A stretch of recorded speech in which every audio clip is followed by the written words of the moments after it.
pour ce tuto-ci, j'ai décidé que j'allais vous expliquer comment faire mon snood au point de riz. Donc, il ressemble à ceci. Ici, il n'est pas attaché, comme ceci. Il est doublé, ce qui est très pratique, c'est très chaud.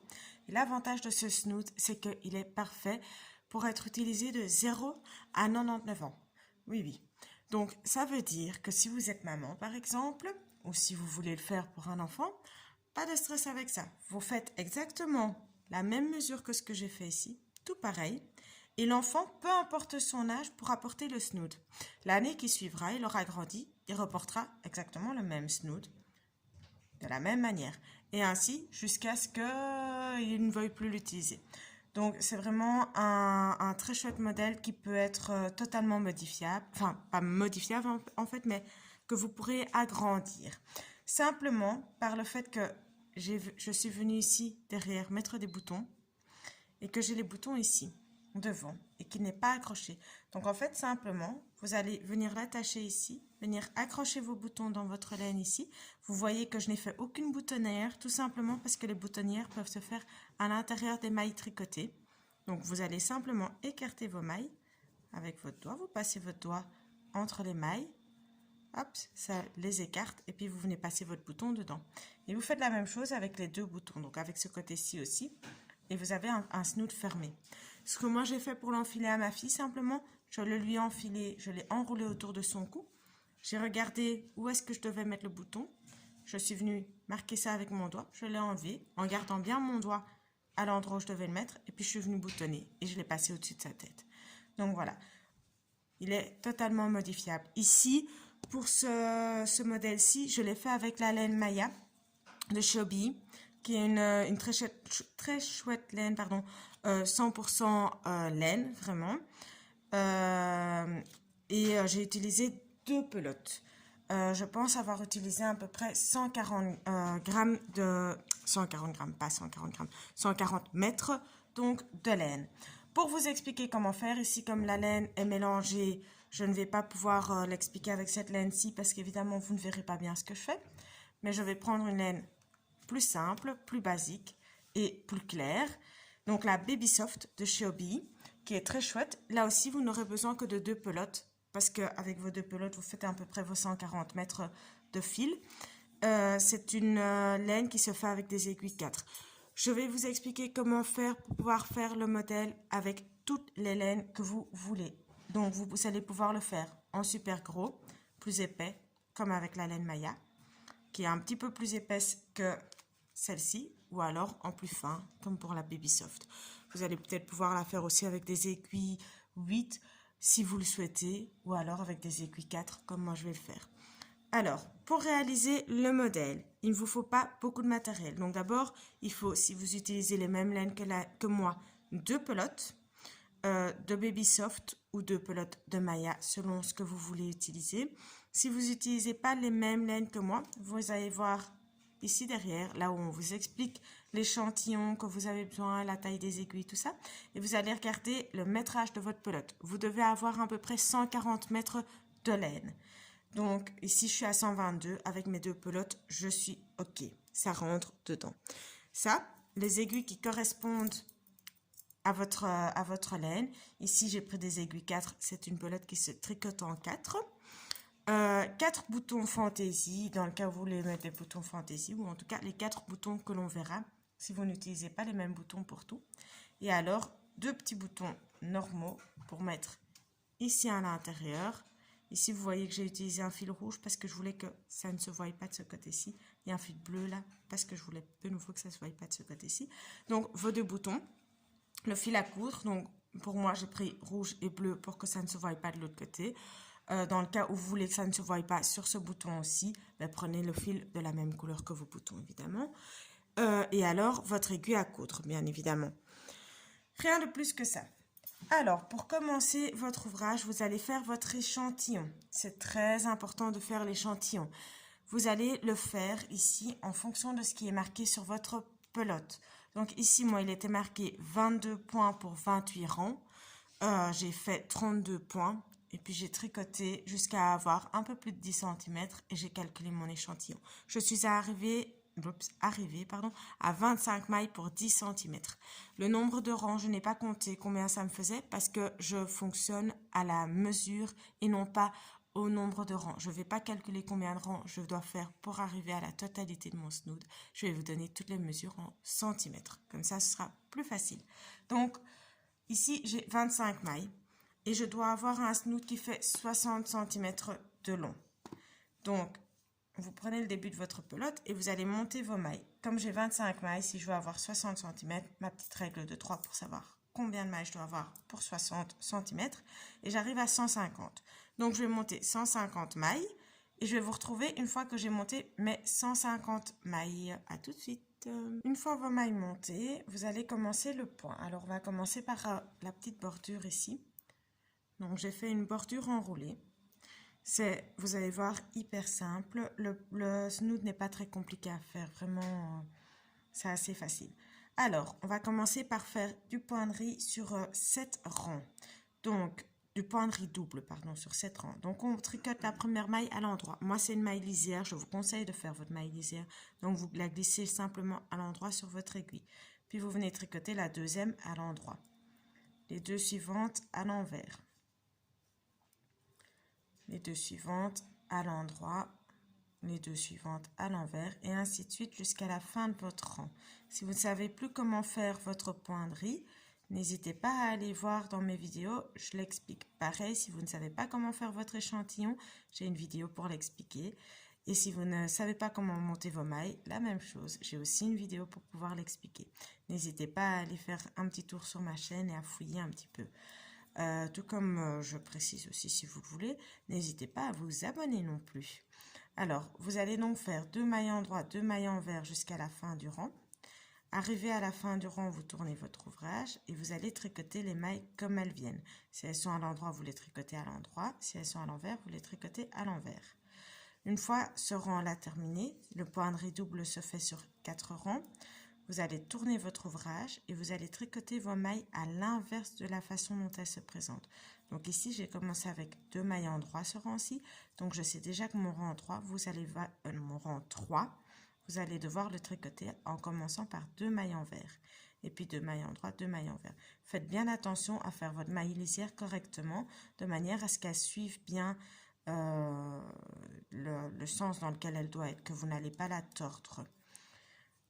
Une fois arrivé au 4e rang, vous allez refaire comme le 2e rang, tricoter toutes vos mailles comme elles viennent. Et puis vous recommencez votre rang 1 et ainsi de suite jusqu'à être arrivé à 7 rangs. Je vous retrouve une fois qu'on est arrivé au 7e rang. J'ai donc tricoté mes 7 rangs. Je vais commencer à faire ma bordure enroulée, donc ceci ici. Vous allez voir, c'est très simple à faire, pas compliqué. Si vous trouvez que cette bordure-ci est trop fine, n'hésitez pas à faire plus de rangs que les 7. De toute façon, je vous donne mes mesures en centimètres, donc vous pouvez modifier assez facilement. Donc ici, moi j'ai fait 7 rangs. Il faut compter que la mesure que j'ai ici, la taille que j'ai ici, sera moitié moins grande, à peu près. Donc si vous trouvez ça trop petit, n'hésitez pas, faites un peu plus grand. Si vous voulez que ça fasse 5 cm de bordure, eh ben, allez-y, faites 10 cm de point de riz double, simplement. Alors, et si vous trouvez, encore une petite précision, que ceux-ci ici, ils sont trop petits, vous n'aurez qu'à le faire sur plus de mailles que ce que je vais faire. Donc moi, je vais faire ça sur 5 mailles. Si vous trouvez ça trop petit, faites-le sur 10 par exemple. Donc, simplement, ce que je vais faire, je vais tricoter les 5 premières mailles comme elles se présentent, comme je suis censée les tricoter selon mon point. Donc ici, j'ai 2 mailles en droit, 2 mailles envers, une maille en droit. Ok, j'arrive à la fin. Puis, je vais simplement venir tourner mon ouvrage sur mon aiguille, hop, comme ceci. Et puis, je vais continuer mes 5 points suivants. Donc, les 5 mailles qui suivent, une maille en droit, 2 mailles envers, 2 mailles en droit. Et de nouveau, je vais tourner. Hop, comme ceci. Et voilà. Pour celles qui aiment bien cet enroulement, faites bien attention à ne pas perdre de mailles, si jamais. Pour celles qui aiment bien cet enroulement, n'hésitez pas à aller voir dans mes vidéos. J'en ai une où j'explique comment je le fais. Je donne un peu plus d'infos. Je suis un petit peu plus claire peut-être aussi.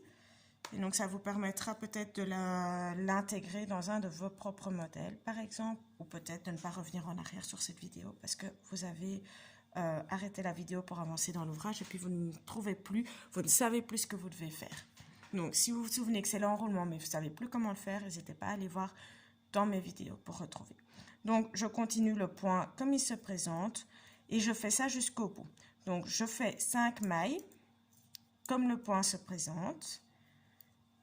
Et j'enroule sur mon aiguille. Je tourne donc mon ouvrage sur mon aiguille comme ceci. Hop, je reviens ici. Je repasse mon fil du bon côté. Et puis je tricote les 5 mailles qui suivent.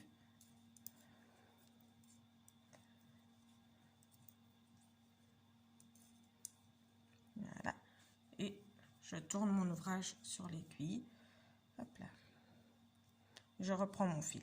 Faites attention à ce que votre fil soit mis correctement parce qu'en fait, s'il est du mauvais côté de votre ouvrage, vous risquez d'avoir du mal à tricoter les mailles qui suivent. Simplement. Je tricote les 5 mailles qui suivent comme elles se présentent donc. Et puis je tourne mon ouvrage sur mon aiguille. C'est comme ceci. Voilà. Et alors vous allez faire ça jusqu'à ce que vous arriviez à la fin du rang. Une fois arrivé à la fin du rang, je me trompe déjà ici. Une fois arrivé donc à la fin du rang, vous allez tricoter toujours en point de riz double. Là, il n'y a plus aucune modification qui se fait. Donc, vous allez tricoter en point de riz double pendant 30 cm.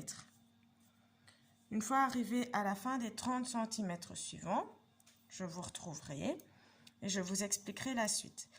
Donc, je vais reprendre ma maille et la faire correctement. Donc je réexplique. Hein. Vous faites les enroulements sur tout votre rang ici, en suivant le point selon là où vous êtes arrivé dans votre point. Si vous avez fait 7 rangs comme moi, vous devez simplement suivre vos rangs, vos mailles. Donc, je vais y arriver.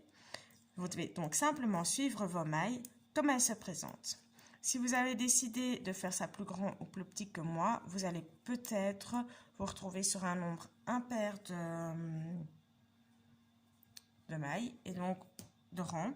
Et donc, vous allez peut-être devoir les tricoter à l'inverse de comment elles se présentent.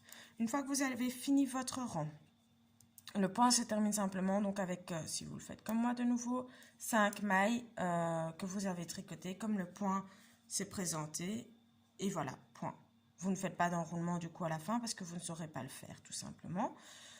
Et puis vous allez recommencer votre point de riz de manière tout à fait classique, normale, sans enroulement, sans rien du tout, jusqu'à 30 cm. Arrivé à 30 cm de hauteur, on se retrouve. Vous allez pouvoir, je vous donne déjà quand même une petite info sur la suite. Vous allez pouvoir rabattre vos mailles. Et je vous retrouverai à ce moment-là pour vous expliquer la suite.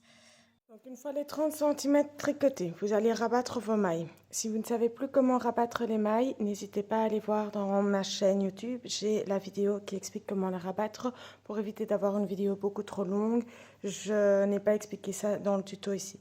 Donc vous allez rabattre vos mailles. De chaque côté de votre ouvrage, vous avez normalement vos fils.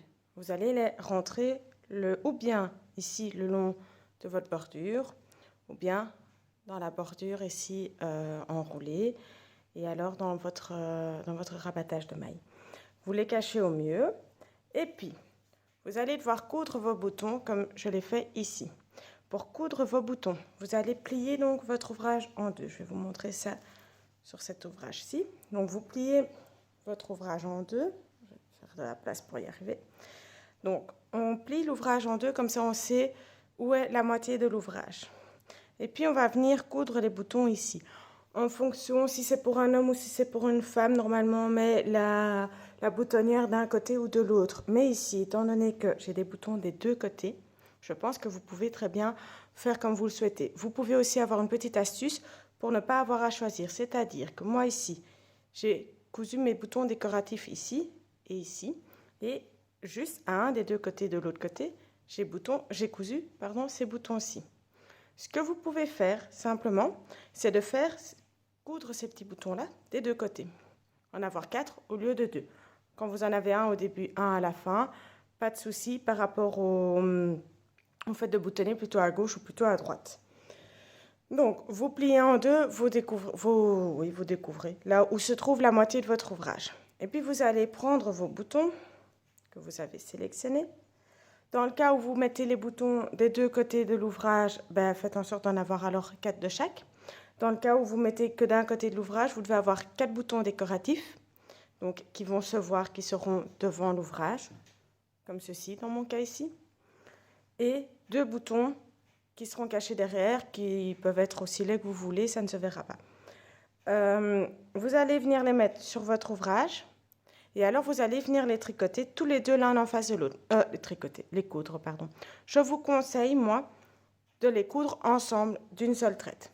Donc, simplement, moi, ce que je fais, hop, je prends un fil très long, très long, le plus long possible. Je prends une aiguille à coudre.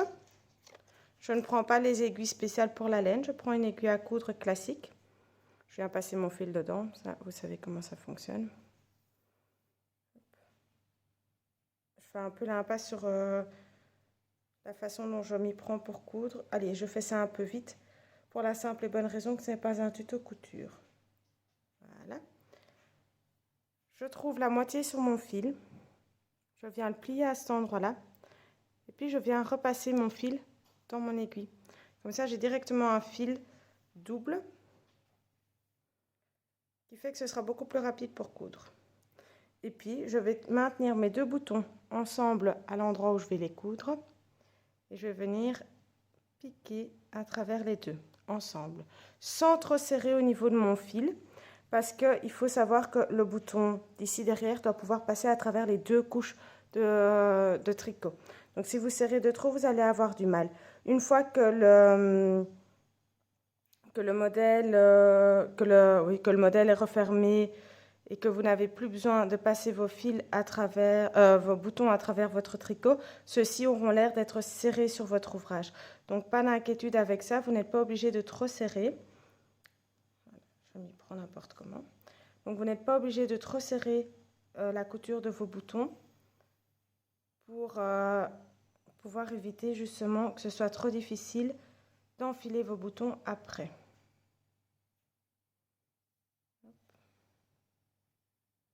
Donc ici, je tire vraiment pas, je viens faire mon nœud sans tirer. Une autre astuce pour que vous ne voyez pas le fil, pas le nœud, c'est de passer votre fil à travers votre ouvrage ici. Venir le passer dans le premier bouton mais sans prendre le deuxième, ressortir de l'autre côté, venir faire votre nœud ici et puis seulement commencer à coudre le deuxième avec le premier. Comme ça, votre nœud est caché derrière votre bouton et il ne se verra plus.